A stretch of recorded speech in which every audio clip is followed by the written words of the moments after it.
안녕하세요. 이덕일입니다. 지난 시간에 하버드 프로젝트란 거에 대해서 살펴봤는데요.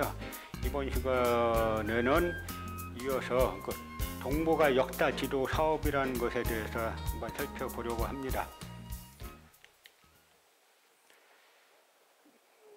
큰 틀은 이제 우리 안의 식민사관이 극복되지 않는 것이 외부뿐만 아니라 일본이 식민사관을 계속 주창하고 있기 때문만이 아니라 우리 내부의 역사학계가 다 식민사학 1세기이기 때문에 바뀌지 않는다라고 하는 이제 그런 이야기인데요. 그중에 한사군에 관한 문제에 대해서 집중적으로 한번 살펴보려고 합니다. 동북아 역사지도 사업이라는 것이 있었죠. 이 동북아 역사지도 사업은 우리나라 역사학자들 한 80여 명에게 국고 47억 원을 지원해가지고 동북아 역사지도, 그러니까 한국 역사지도, 중국 역사지도, 일본 역사지도를 만들어서 대한민국 정부 발행으로 발간하겠다라는 그런 사업이었죠. 그런데요, 이 사업은 원래 계속 연장이 됐어요. 돈은 계속 들어가고. 그래서 2015년에 최종적으로 종료할 예정이었습니다. 그런데 3년 동안 30억 원의 증액을 요청했어요. 그런데 그 전에 그러면 그동안 만든 지도를 갖고 와봐라. 제출 안 해왔습니다. 그러다가 국회에 그 당시에는 동북아 역사 왜곡 특위라는 게 있었죠. 그래서 동북아 역사 왜곡 특위에서 지도를 갖고 와라 하니까 국회가 예산권이 있으니까 할 수 없이 지도를 제출했습니다. 그래서 이제 동북아 역사 왜곡 특위에서 저에게 이 지도 칼라 복사본을 주면서 평가를 좀 해달라는 게 이 지도가 어떤 지도인지. 그래갖고 제가 간략한 평가 보고서를 써줬어요. 그 내용은 뭐냐면 이 지도가 대한민국 정부 발행으로 나가면 큰일 납니다. 왜냐? 첫째, 한사군을 전부 다 북한 강역에다가 표시해 놨는데 북한이 어려웠을 때 중국이 북한에 들어가가지고 여기는 원래 우리 땅이다. 한국 정부에서 만든 지도에 이렇게 그려놨지 않느냐라고 하면 뭐라고 할 겁니까? 그 다음에 독도를 안 그려왔습니다. 독도 일본 거라는 얘기입니다. 그 다음에 한반도 남부에는 4세기까지도 신라, 백제, 가야가 없고 사만이 있는 걸로 해놨습니다. 이거 임나일본부 설입니다. 몇 가지를 정리해서 국회 동북아 역사왜곡 특위 쪽에 전달을 했더니 김효연 의원을 비롯한 의원들이 그러면은 한번 이 문제 가지고 국회 동북아 역사왜곡 특위 주도로 진술회를 한번 하자라고 해서 지도를 만든 제작 측 대표로 임기환 서울교대 역사교육과 교수가 나오고 그다음에 비판하는 측에서는 그러니까 발행하면 안 된다라고 하는 측에서는 제가 나갔죠. 오늘 의사 일정은 동북아 역사지도 편찬 사업에 관한 논의를 하는 것입니다. 그러면 의사 일정 제1항 동북아 역사지도 편찬 사업에 관한 논의를 상정합니다. 네, 그럼 먼저 이덕일 소장님 자리에서 내용을 발표해 주시기 바랍니다. 예, 한가람 역사문화연구소 이덕일입니다. 일단 동북아 역사 지도의 문제점을 갖고 계신 자료를 한번 보시기 바랍니다. 이쪽을 보면 총론이 나오는데요. 일단 전반적인 문제점을 보면은 일단 관점의 문제에서 철저하게 일제식민사관하고 중국 동북공정을 추종하고 있습니다. 그러면서 식민사관과 동북공정을 극복할 수 있는 여러 논리가 있는데 이런 논리는 전혀 이제 채택을 안 하고 있다는 점이죠. 그리고 4번 지도를 보시면은 위초고 221년에서 265년까지 경기도까지 조조의 위나라가 한반도를 다 지배한 걸로 되어 있어요. 여러분 조조가 한반도 경기도까지 왔단 말 들어보셨습니까? 이것도 그대로 중국 역사 지도집을 담기양의 지도집을 그대로 베낀 겁니다. 그 다음에 나오죠. 이게 중국 역사 지도집에 위나라, 그 조조의 위나라 유주가 여기까지 차지하고 있는 걸 그대로 갖다 그렸어요. 5쪽에 보시면은. 그 다음에 관점의 문제를 보면요. 그 6쪽을 한번 이렇게 보시면은, 이 고구려의 성장 120년에서 300년이라는 이 지도인데, 고구려와 이 한나라의 국경선이 세로로 갈라져 있지 않습니까? 그런데 고대 국경선은 항상 산이나 강으로 막히게 되어 있습니다. 그런데 이 국경선이 유지되려면 바로 압록강이 있고 압록강 북쪽에 장백산맥이 흐릅니다. 백두산에서 발원하는. 그리고 그 조금 위에 천산산맥이 또 흘러요. 그 다음에 그 위에는 또 호나가 있습니다. 그런데 전 세계 인류 역사상 이렇게 큰 산맥을 2개나 그 세로로 자르고 큰 강을 2개나 세로로 자르고 이렇게 만들어지는 국경선은 존재하지 않습니다. 이 국경선이 뭐냐면 중국 동북국경에서 주장하는 만리장성선을 그대로 그려놓은 겁니다. 왜 이런 지도를 그렸느냐? 고구려가 당시 요동반도를 다 차지했다라고 보면은 한반도 내에 낙랑군을 비롯한 한사군이 존재할 수가 없는 거예요. 그렇기 때문에 한사군을 그 한반도 내에 둬야 되다 보니까 한나라와 이 한반도 북부의 교통로를 만들어야 되는 겁니다. 그 교통로 만들려고 하다 보니까 산맥을 이 장백산맥, 천산산맥을 2개나 자르고 압록강과 호나를 또 잘라가지고 어거지로 국경선을 만든 거죠. 그리고 이게 300년이니까 4세기 초인데 이 한반도 남쪽을 보시면은 신라도 없고 백제도 없고 가야도 없습니다. 이거는 슈다소키치가 창안한 식민사학자 슈다소키치가 창안한 삼국사기 초기기록 불신론은 그대로 따른 것이죠. 슈다소키치가 삼국사기 초기록 불신론을 왜 만드냐면 한반도 남부에 임나일본부를 설치하다 보니까 한반도 남부에 임나일본부가 있어야 되는데 삼국사기에서 말하는 대로 백제와 신라가 강력한 고대 국가면 도저히 임나일본부라는 게 존속할 수 없는 겁니다. 그러니까 이 슈다소키치라는 인물이 삼국사기 초기 기록은 다 가짜다. 그러면서 논문에서 뭐라고 했냐면 이걸 지금 현재 입증할 수는 없지만 앞으로 차차 입증해 보이겠다. 이런 식으로 쓴 게 현재 한국 식민사학계의 정설이 돼가지고 그대로 이제 그려져 있는 거고요. 제일 마지막 29쪽의 동북아 역사 지도를 그대로 간행하게 되면 어떤 문제가 생기냐면 중국에서 북한 유사시에 북한 지역에 대한 영유권 주장에도 우리는 대응 논리가 없습니다. 대한민국 국민 세금 가지고 대한민국 국가기관이 우리 땅이라고 했지 않느냐라고 하면 뭐라고 하겠습니까?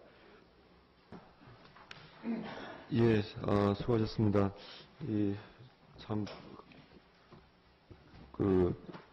진행 중에 이런 말씀을 드려서 그렇지만 2008년부터 올해까지 총 47억 2,160만 원의 국가 재정이 투입되었고 2018년까지 검수 등을 진행하면 총 50억 원이 넘는 국민 혈세로 조성된 재정이 투입되어서 만들어지고 있는 이 동북아 역사 지도에 이렇게 심각한 문제가 있다는 점을 듣고 나니 좀 참 참담한 그런 생각이 듭니다. 예, 다음은 동북아 역사재단 편찬위원인 임기환 서울교육대학교 사회과 교육과 교수님 자리에서 발표해 주십시오. 네. 동북아 역사지도 편찬위원이며 서울교육대학교 교수인 임기환입니다. 앉아서 말씀드리겠습니다. 24쪽에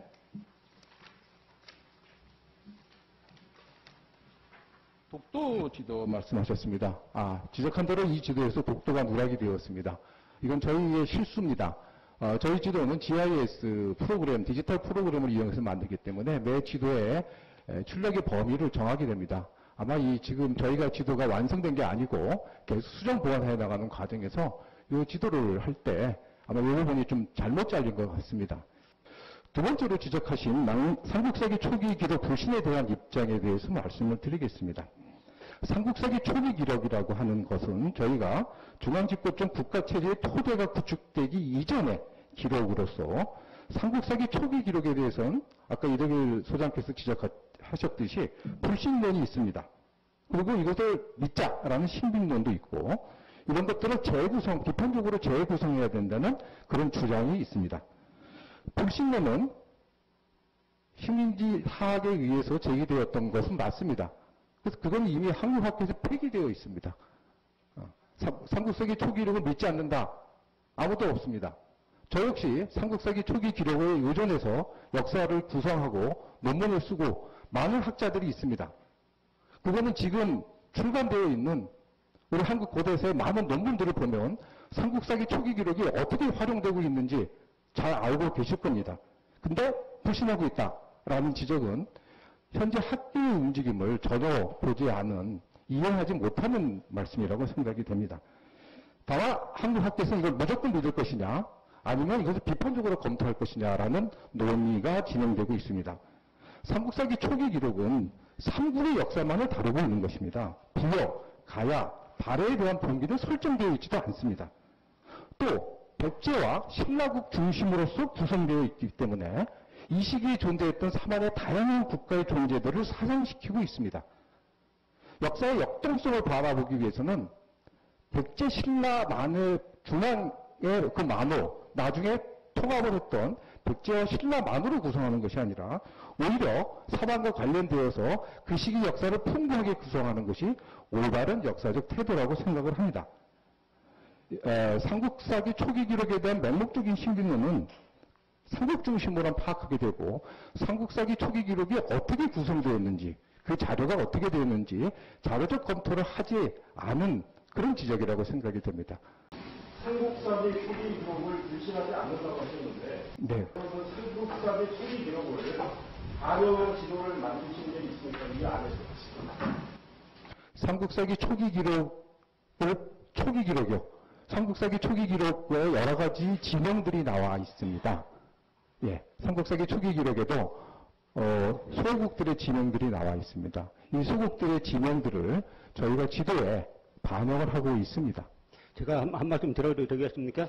삼국사기 초기 기록이 이 지도에 단 한 장도 나온 게 없어요. 그러면 몇 쪽에 나왔다라고 하면 됩니다. 삼국사기에는 BC 57년에 신라가 건국됐고, BC 37년에 고구려 건국됐고, 그 다음에 BC 18년에 백제 건국됐고, 근데 여기는 아까 저희가 이 지도에서 보셨다시피 서기 300년에도 고구려 신라하고 백제가 없어요. 이게 이 지도, 제가 이 지도만 갖고 왔는데 다른 지도 보면 일관되게 삼국사기 초기 기록을 추정하고 있습니다. 있으면은 그걸 삼국사기 초기 기록을 인정하고 그렸으면 지금 제출한 그 지도 중에 몇 쪽에서 인정해서 그렸는지 간단하게 말씀하시면 되죠. 복잡하게 이렇게 설명하실 필요 없이. 말씀드리겠습니다. 아까도 말씀드린 바와 같이 3세기까지의 기록은 중국 동이전, 삼국지 동이전의 기록이 있고 사만으로 표현되는 동이전의 기록이 있고 삼국사기 초기 기록이 있습니다. 삼국사기 초기 기록은 오직 백제와 신라만이 표현되어 있는 것이고 삼국지 동이전 기록은 이 안에 많은 속국과 정치체의 움직임이 드러나 있습니다. 저희는 이 두 기록을 합쳐서 그렸고 그래서 백제국과 사로국, 신라는 백제와 신라로 쓰지 않고 백제국과 사로국으로 표현을 했습니다. 그 만주 원류구에 보면은 삼한을 요동반도로 그려놓고 있어요. 근데 그리고 그 지금 말씀하신 삼국지 유지 동이전 한주에 보면은 삼한의 그 크기를 사방사천리라고 했습니다. 그러면 지금 한반도 남부 사방사천리가 됩니까? 그 모든 중국 사료들을 우리의 관점에서 바라보면 전부 다 대단히 중국 동북공정을 한 방에다 끝낼 수 있고 일본 구구파의 역사 침략을 다 막을 수 있는데 이리저리 말장난 해가면서 무슨 삼국지 이 한조는 간략하게 삼한도 간략하게 있고 나라가 마하는 54개, 진안변한 12개, 78개 소국이 있었다. 이 내용이 간단합니다. 삼국사기는 사실상 편년치 아닙니까? 어느 왕 몇 년에 무슨 일이 있었고 어느 왕 몇 년에 무슨 일이 있었고 그러면 이거를 부인하려면 수사하는 거하고 똑같잖아요. 이게 거짓이라고 말하려면은 이게 거짓임을 입증하는 또 다른 사료를 갖다 대면서 이런 여러 사료들을 보니까 삼국사기 초기 기록이 틀렸다라고 하면은 역사 과학적 방법론에 맞습니다. 편년체로 되어 있는 모든 사료를 300~400년 뭉터기로 가짜라 그러고 그걸 갖다가 그 삼국지 위서 동의전 한조에 나와 있는 삼안은 어쩌고 저쩌고 하는 그러면서도 삼안의 가장 중요한 삼안의 강역은 사방사천리다. 그럼 사방사천리 되는 데가 한반도 전체를 따져도 남북으로 3천리밖에 안 되는데 4천리가 어떻게 나옵니까? 네. 여기에 고구려사도 부인하고 백제사도 부인하고 다 부인하고 있습니다. 그러니까 사실 일반 국민들이 잘 모르고 계시는데 이 속속들이 알게 되면 아마 충격받으실 분들이 엄청 많으실 거예요. 사기나 한서에도 폐수가 고조선과 한나라의 국경선이라 그렇게 되어 있습니다. 항상 이 강이나 산이 자연스레 국경을 형성하는 것이죠. 그런데 이 지도는 거꾸로 산맥을 2개나 세로로 자르고 큰 강을 또 2개나 자릅니다. 그런 국경이 존재할 수가 있겠습니까? 어떻게 막겠어요, 그거를? 그러니까 결과적으로 이거는 한반도 남부에 낙랑군을, 그 한사군을 두기 위해서 두려고 하다 보니까 교통로가 확보돼야 되니까 어거지로 그린 지도란 말씀이죠. 그리고 자꾸 일부견해라고 하시는데 일부견해가 아니라 1차 사료를 가지고 질문하는 거예요. 왜 1차 사료를 반영 안 했느냐. 예를 들어서 갈석산이 어디 있습니까? 황해도에 갈석산이 있어요? 지금 이런 지도는 저희가 봤을 때는 그런 중국의 어떤 우리 역사의 침탈 행위를 근거로 우리 스스로가 뒷받침해주는 나라통을 50억씩 써가면서 그런 짓거리를 하고 있는 겁니다. 중국의 정서를 인정받지 않아 자서들을 인용을 해가면서 한사군, 고조선, 역사 왜곡하면서 어찌 보면 고구려를 지킨 듯하지만 고구려까지 다 뺏겨주는 그런 이론도 근거를 제공한 거 아닙니까? 그래서 문학을 바뀌는데 입수를 했는데 이 지금 동북아 역사 지도를 보면 똑같이 다르게 있어요. 이 같은 아까 이 회의록 놓은 것도 보니까 우리 지금 교수님께서는 동아시아 문화를 제시해서 고조선의 특별성을 강화시키자 이 얘기에 대한 아까 설명도 하셨고 다른 기회가 또 있는데 비동들로 표시해야 된다. 3세기 이후를 집중적으로 논의해주고 이름을 어떻게 붙일 것인가. 이런 좀 진짜 어찌 보면 기가 막힌 일반 국민들이 기가 막힌 얘기들에 온 거고 있는데 이거 동북아 역사재단에서 정말 동북아 역사재단이 있어야 되는지 문을 닫아야 되는지가 있는 거죠. 똑바로 해주시기 바랍니다. 지금 문제가 된 거는 한사군 문제하고 삼국사기 초기기록 불신론만 문제가 됐는데 시간상 사실은 이 지도에 그걸 넘어가는 문제가 많이 있습니다. 첫째로 윤관의 구성도 전혀 표기하지 않았고요. 윤관의 구성이 도만강 북쪽 700리 지점에 선춘정에 고려지경을 세웠다라고 했는데 전혀 하지 않았고 조선왕조 실록에 보면은 명나라 태조 조원장하고 그 다음에 이 조선하고 국경선으로 설정한 것이 바로 윤관의 구성 그 지역을 갖고 설정했다라는 기록이 나와 있음에도 불구하고 전혀 반영하지 않았고 그 다음에 또 이 독립운동사는 역사 지도임에도 전혀 반영하지 않았고 독립운동사는 전혀 하나도 표기하지 않고 일제시대 행정구역만 잔뜩 표기하고 있습니다. 그래서 이런 전반적인 이게 한두 분 수리해가지고 될 부분이 아니라 역사관 전반 자체가 잘못되어 있기 때문에 역사관 자체가 우리 관점에서 보지 않고 자꾸 일본 식민주의자 입장, 중국 동북공정의 입장에서 바라본 지도이기 때문에 이게 일부분 수리해야 될 부분은 아니고요. 근본적인 이 대책을 수립해가지고 다시 접근해야 될 문제라고 생각을 합니다. 제가 이제 조금 아까 말씀드린 것처럼 제작의 관점 문제, 그러니까 전부 다 중국 관점과 일본 관점으로 제작을 했다. 그리고 독도를 삭제했다라고 하는 이제 문제점들을 제기를 했죠. 그런데 이 국회 진술회 때 제가 이제 이 지도를 제시했는데 제가 만든 지도가 아니라 물론 이 동북아 역사 지도를 만든 분들이 한 지도죠. 그런데 이 지도는 제목은 고구려의 성장 이래가지고 서기 120년에서 300년까지를 그렸다는 겁니다. 그런데 보면은 이 국경선을 갖다가 이렇게 그려놨잖아요. 이렇게 여기는 중국 땅이라는 게야. 고구려 때까지 313년 고무적까지로 해놓은 건데 그래서 제가 이 지도를 보고 아니 이런 국경선이 어떻게 형성될 수 있느냐.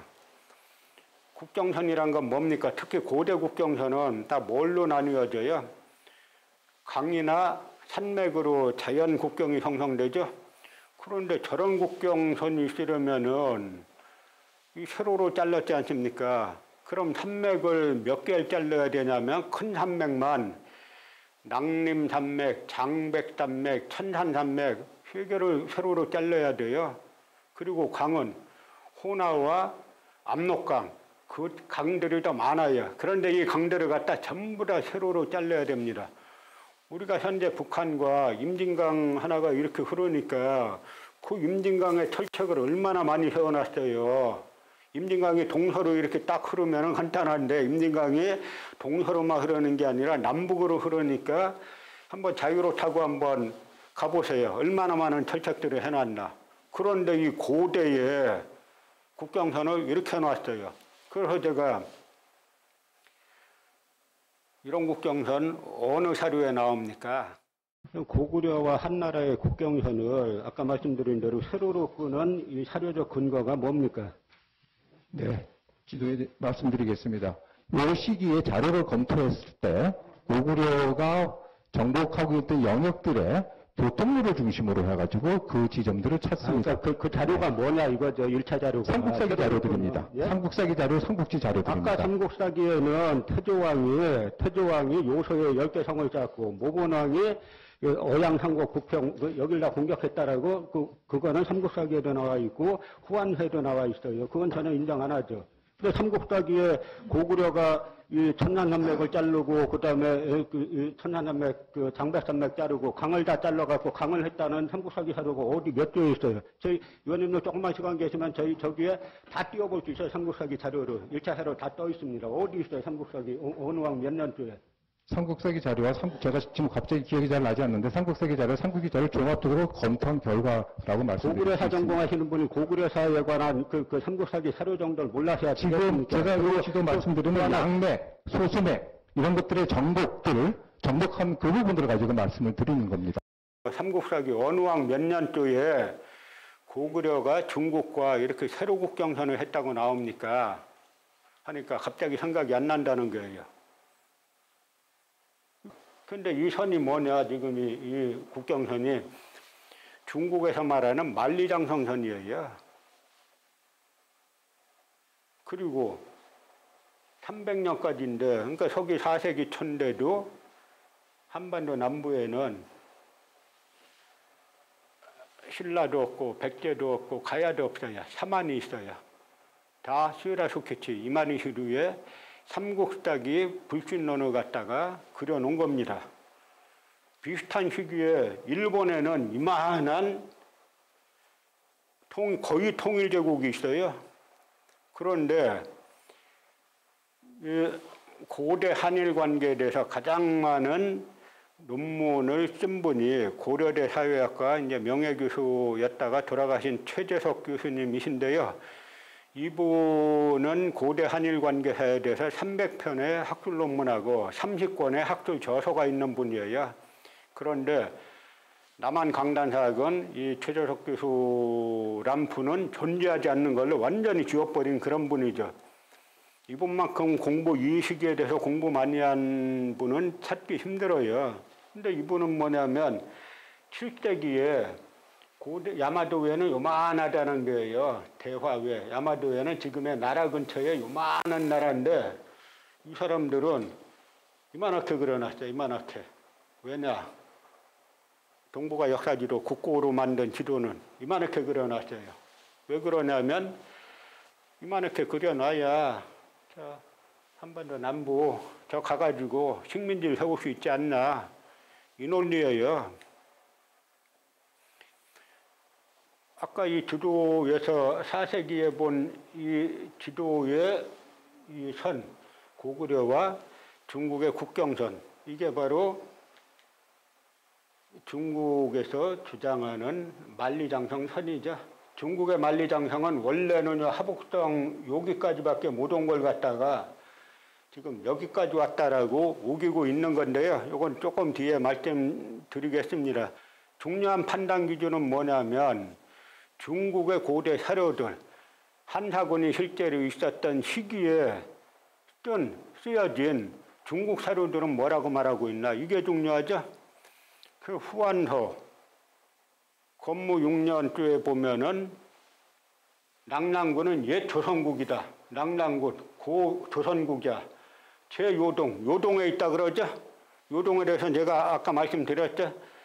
원래 이 시기의 요동은 지금의 하북성 북경 천진 그 일대인데 지금 요동이라고 치더라도 요동반도지 평양은 아니잖아요.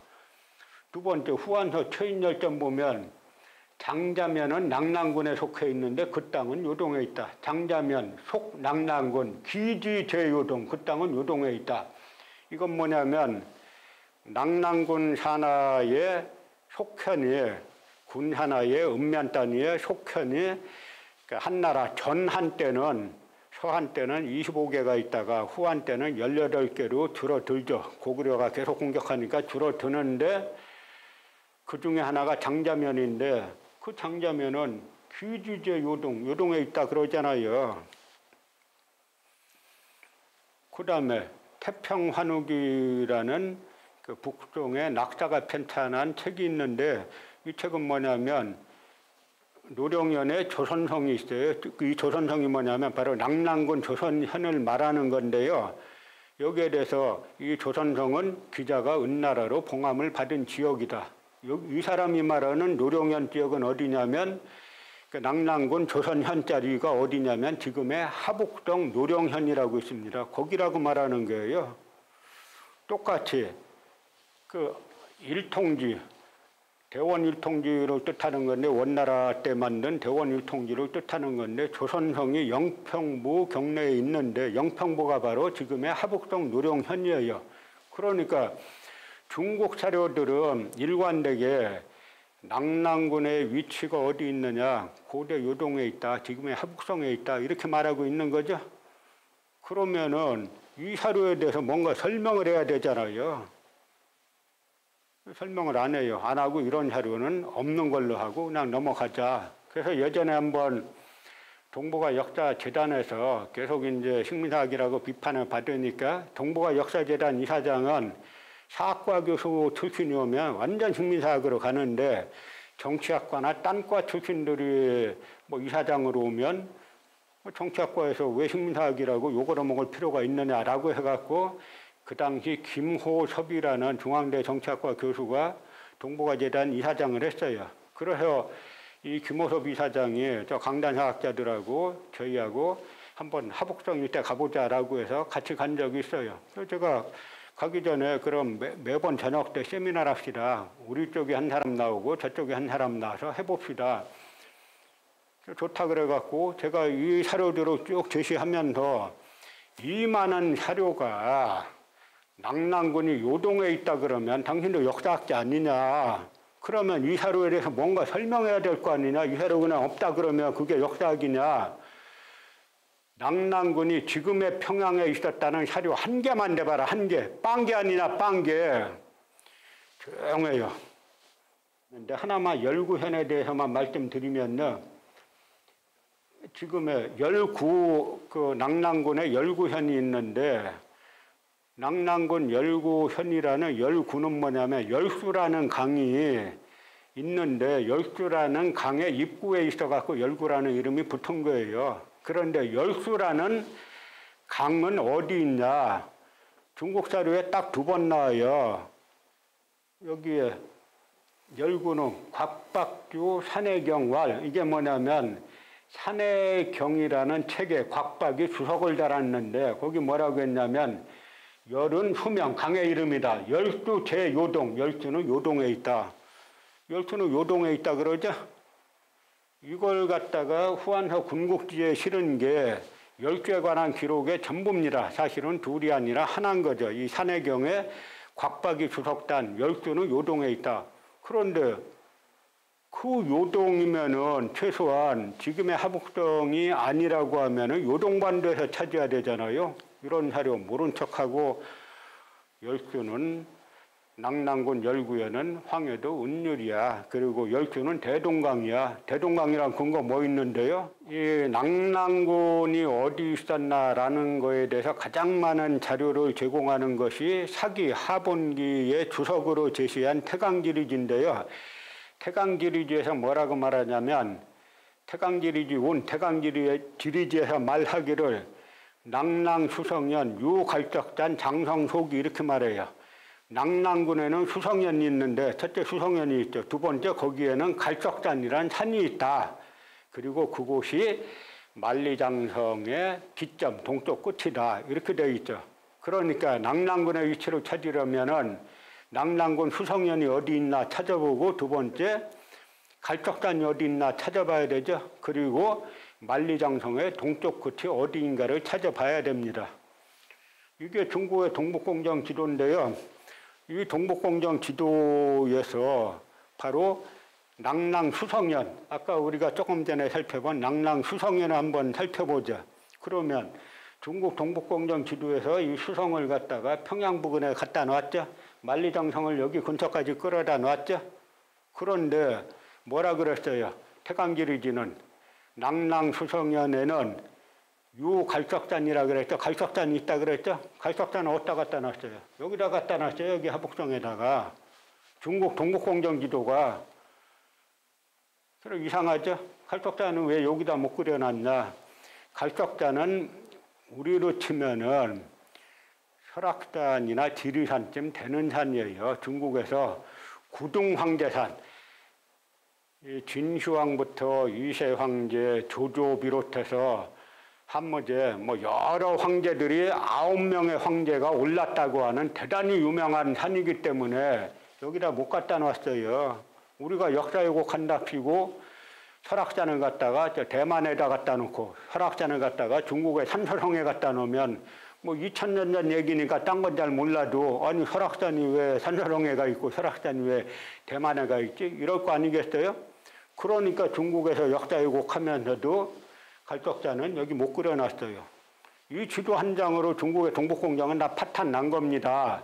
전제는 남한의 역사학자들이 우리의 주체적인 역사관을 가지고 있다면 이란 전제가 깔려야 되죠. 그런데 낭랑군 수성연을 동북아 역사 지도에서 황해도 수안군으로 그려놨는데요. 그 논리를 한번 보세요. 낭랑군 수성연에 대해서 이병도 박사가 왜 황해도 수안이라고 해놨는지 자세하지 아니하나 첫 문장부터가 참 의미심장하죠. 지금 황해도 북단에 있는 수안에 비정하고 싶다. 그래서 제가 이분들의 역사학을 십다 역사학이라고 하면 딱 맞다라고 말씀드리잖아요.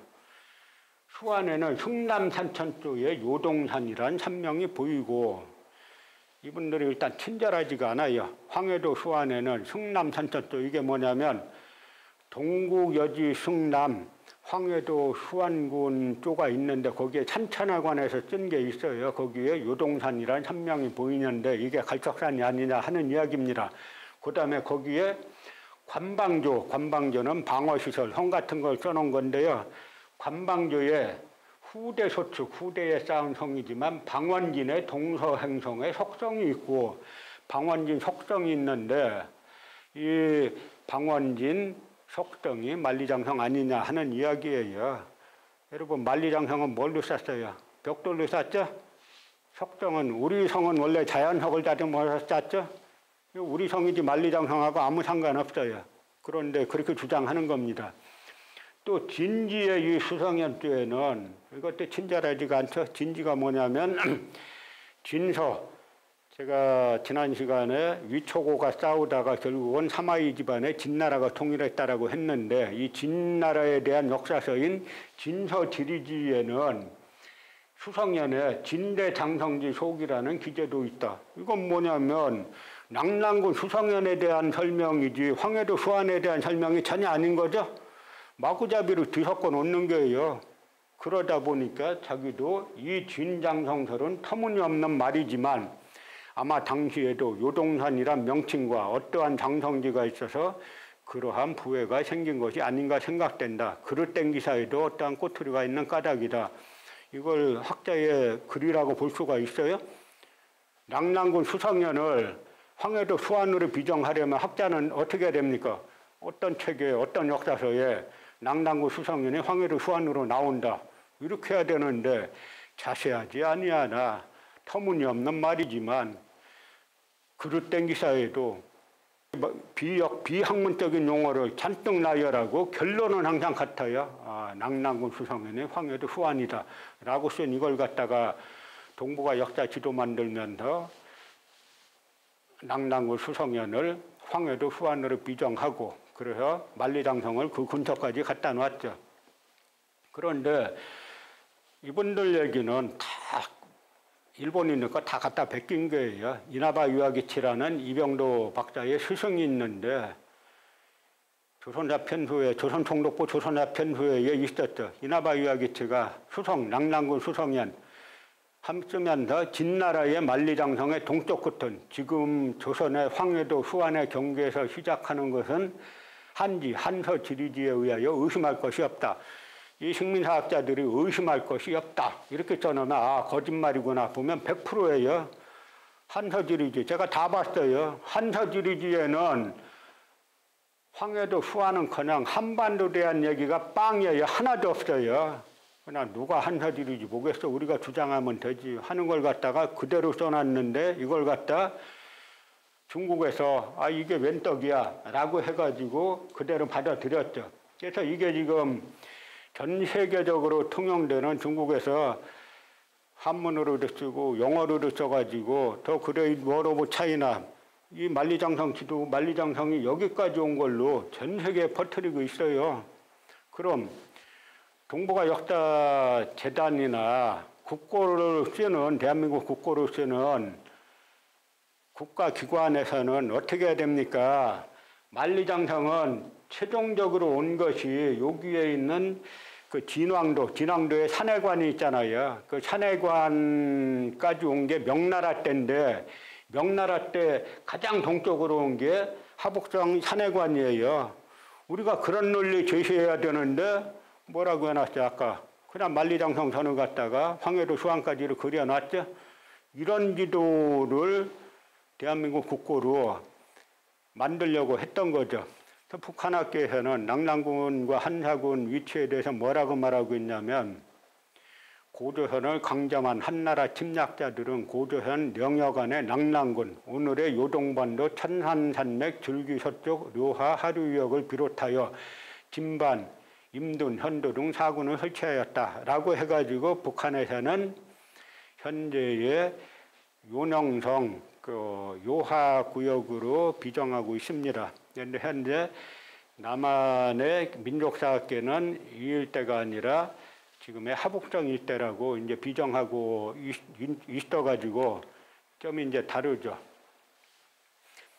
그런데요, 그래서 이 동북아 역사 지도 사업에서 문제가 됐던 게 한두 가지가 아니에요. 크게 말씀드리면 이 낙랑군 위치, 한사군 위치 전부 다 중국에 넘겨줬죠.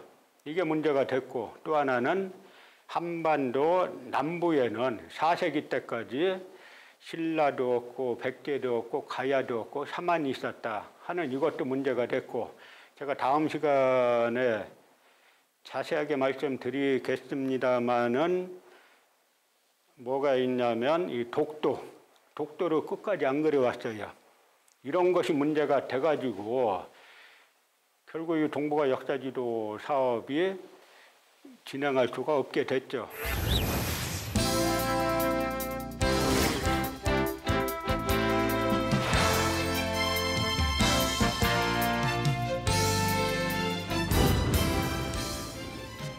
제가 우리 안의 식민사관이란 책을 냈다가 검찰이 저를 갖다가 기소해가지고 제 그 책의 주 내용 중에 임나일본부서를 비판한 게 있는데 그걸 갖다가 대한민국 검찰이 저를 갖다가 명예훼손으로 걸어서 형사소송을 했는데 1심에서 제가 유죄를 받았어요.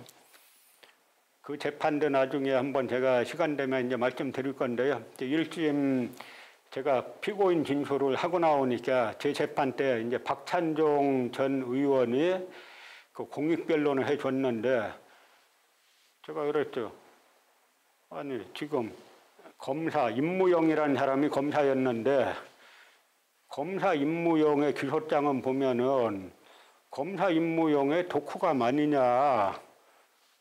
내가 책 쓴 거는 나의 독후감이라 김영구라는 사람이 있던 임나일본부는 허구인가 라고 하는 거에 대해서 검사 임무용의 독후감이 기소장 아니냐.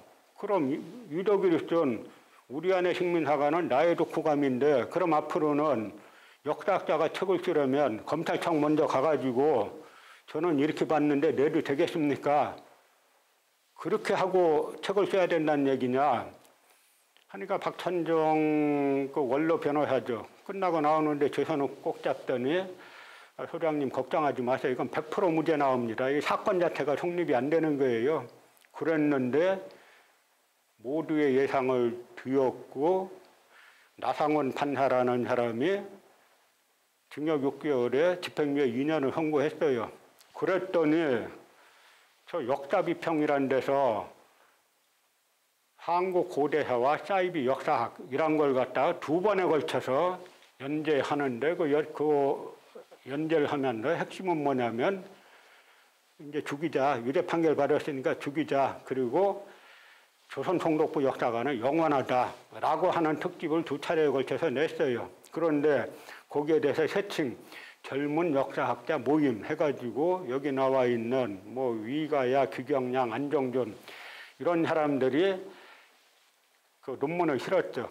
그런데 이들이 쓴 논문에 대해서 이들이 나타나니까 보수진보 언론 할 거 없이 엄청 띄웠어요, 이 사람들은. 그러면서 조선일보에서는 이들에게 무서운 아이들이란 제목을 붙여줬죠.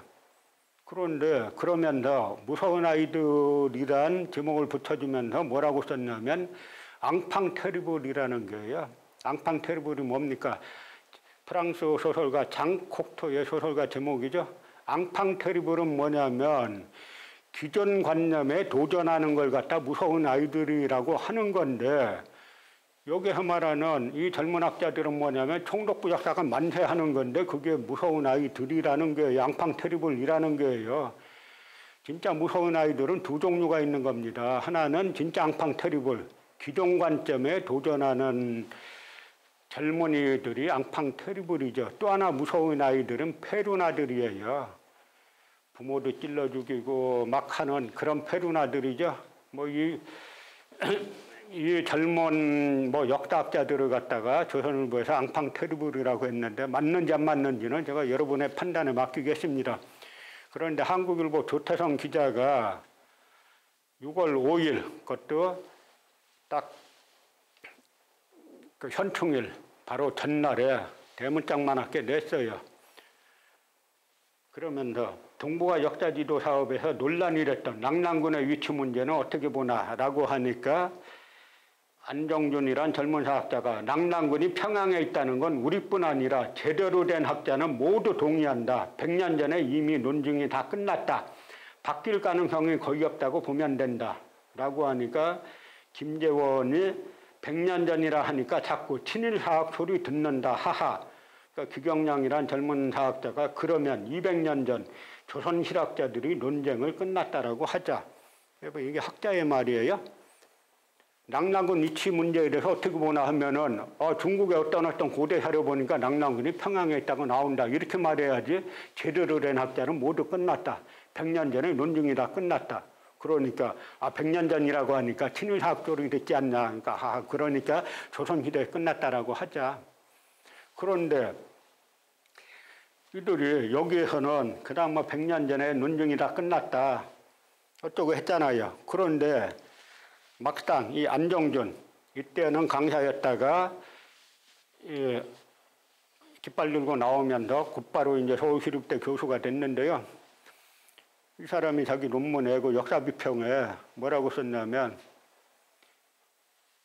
평양 지역의 유적들 가지고 일제 시기에 발굴한 낙랑지역 고분의 수는 70여 개에 불과한 반면 해방 이후 북한에서 발굴한 낙랑 고분의 수는 1990년대 중반까지 무려 3천여 기에 달한다.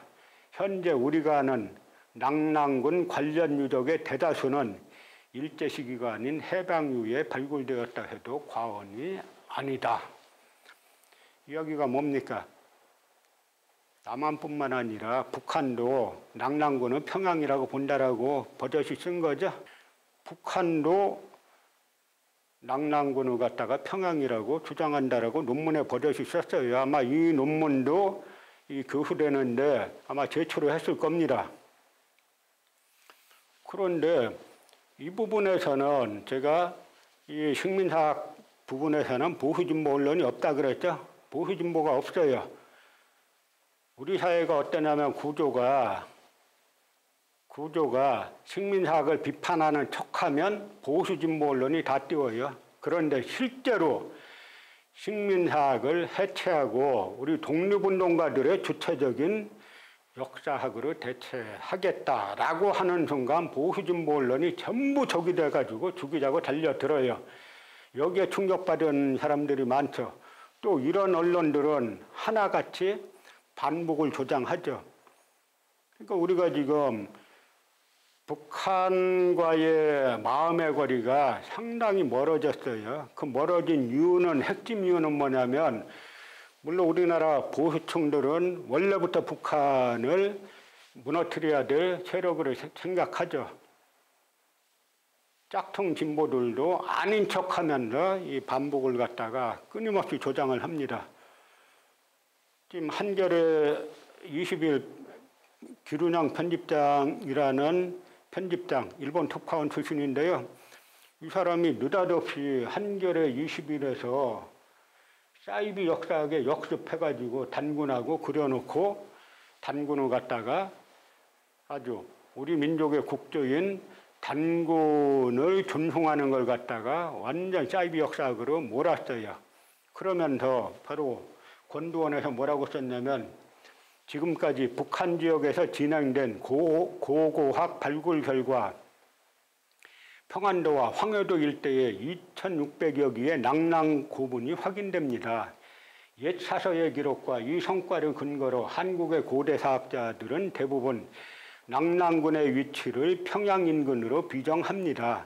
이것이 일군의 학자들 눈에는 견디기 힘든 식민사학의 잔재로 비친 것이지요. 이래서 북한도 낙랑군을 평양에 있다라고 본다라고 권두원에 쓰면서 엄청 비판을 해댔어요. 바로 안정준, 기경량 이런 인물들을 끌어다가 엄청 공격을 해댔어요. 그 역사는 무엇보다도 중요한 게 팩트 체크가 중요한 거예요. 북한에서 실제로 뭐라고 말했나. 이게 바로 그 아까 안정준이라는 젊은 사학자, 무서운 아이가 조선일보에서 무서운 아이들이라고 붙여줬던 무서운 아이가 북한도 낙랑군을 평양이라고 한다라고 하면서 인용한 책이 바로 이 책인데요. 리순진 평양 일대 낙랑 무덤에 대한 연구, 북한학자 이 책인데, 그럼 리순진은 실제 뭐라고 말했나를 한번 우리가 살펴보죠. 북한학자 리순진은 뭐라고 말했냐면, 해방 전에 일제 어용사가들은 우리 민족의 자주의식을 거세하고 조선 역사의 후진성과 조선 민족의 예속성, 락후성을 주입시키기 위하여 우리 민족사의 첫머리인 단군조선의 역사를 말살하는 한편, 평양 일대의 낙랑 무덤을 한나라 낙랑군 시대의 유적으로 왜곡 날조하면서 그것을 기초자료로 하여 한나라 낙랑군이 평양 일대에 있었다는 낙랑군 재평양서를 조작해냈다. 해방 후 우리 고고학자들, 북한 고고학자들이 발굴 정리한 낙랑 무덤 자료들은 그것이 한식 유적 유물이 아니라 고조선 문화의 전통을 계승한 낙랑군의 유적과 유물이라는 것을 실증해준다. 낙랑군은 고조선의 마지막 왕조였던 만조선, 그러니까 위만조선이 무너진 후에 평양 일대의 고조선 유민들이 세운 나라였다. 낙랑국은 뭡니까? 최리가 왕으로 있던 낙랑국이죠. 그래서 고구려 호동왕자와 낙랑공주의 로맨스가 있는 그런 낙랑국이잖아요. 그러니까 북한 학계에서는 평양 일대의 유적유물이 위만조선의 유민들이 세운 최리가 왕으로 있던 낙랑국의 유적이라고 말했는데, 여기 뭐라고까지 하고 있어요? 이 해방 전에 일제 오용사가들은 평양 일대 랑랑국 무덤을 한나라 랑랑군 시대의 유적으로 왜곡 날조하면서 그것을 기초자료로 하여 한나라 랑랑군이 평양 일대에 있었다는 랑랑군 제평양서를 조작해냈다. 이렇게 썼는데 무서운 아이 안정준, 진짜 무서운 아이죠. 이렇게 쓴 걸 갖다 북한도 랑랑군을 갖다가 평양에 있다라고 본다. 이렇게 버젓이 써놨잖아요. 일제 시기에 발굴한 랑랑 지역 고분에서는 70여 개에 불과한 반면 해방 이후 북한에서 발굴한 랑랑 고분에서는 90년대 중반까지 무려 3,000여 개에 달한다. 현재 우리가 아는 랑랑군 관련 유적의 대다수는 일제 시기가 아닌 해방 이후에 발굴되었다고 해도 과언이 아니며 이러면서 참고문헌으로 바로 이 책을 달아놨어요. 이걸 가지고 한겨레 21 편집장 기룬형이 이렇게 이야기했다가 제가 페이스북 같은 거 안 하다가 이거 보고 이제 해야 되겠다라고 해서 페이스북에서 바로 이걸 북한은 그렇게 말하지 않았다 라고 제가 쓰니까 아마 그것이 상당히 돌아다녔습니다. 그 다음에 뭐라고 썼냐면 자기는 개인적으로 랑랑군의 위치가 어딘지 관심이 없습니다. 여러분, 이게 우리가 지금 맞이하고 있는 현실인 겁니다. 버젓이 북한에서 이야기한 거를 갖다가 버젓이 말을 바꿔가지고 북한의 류순진은 뭐라 그랬어요? 왜곡 날조했다라 그랬죠? 왜곡 날조했다라고 분명히 써있는 그 사료를 인용해가지고 북한도 랑랑군을 평양이라고 본다. 버젓이 주장하는 겁니다. 유지되는 구조가 바로 이런 구조예요. 그래서 식민사학은 분단사학이죠. 그리고 바로 반민족사학, 북한을 완전 적으로 상정하고 북한을 비판할 건 비판할 수 있어요. 비판하고 북한도 모든 것이 제가 말씀드리는 것처럼 음과 양이 있습니다. 북한 사회도 음과 양이 있고 남한 사회도 음과 양이 있어요. 그럼 양은 계승하고 음은 극복하려고 노력하면 되죠. 그러니까 북한은 완전 음만 있는 사회로 설정해가지고 반복 노선 걷고 식민사학은 분단사학이고 그 다음에 반민족사학이고 또 말씀드린 것처럼 거짓말이 일상화된 거짓말 사학입니다. 이런 거짓말 사학에 기초해서 나랏돈 47억 원을 가지고 우리 역사를 완전 총독부 역사관으로 변조해가지고 대한민국 정부 이름으로 출간하려고 하다가 저희 같은 사람과 역사운동가들이 같이 움직여서 좌절이 됐는데 아무도 우리 입장에서 보도한 언론이 하나도 없어요. 그래서 저는 개인적으로 이 통일TV에 대한 기대가 대단히 큽니다. 저뿐만이 아니라 우리의 역사운동하는 사람들, 이분하는 보수진보가 없어요. 좌우도 없습니다. 우리 역사를 바로 세우고자 하는 역사운동가들 역시 이 통일TV에 대한 기대가 대단히 큽니다. 여러분 다음 시간에 제가 동북아 역사 지도에서 독도를 어떻게 했는지, 어떻게 독도를 한국광역에서 빼버렸는지에 대해서 말씀을 드리겠습니다.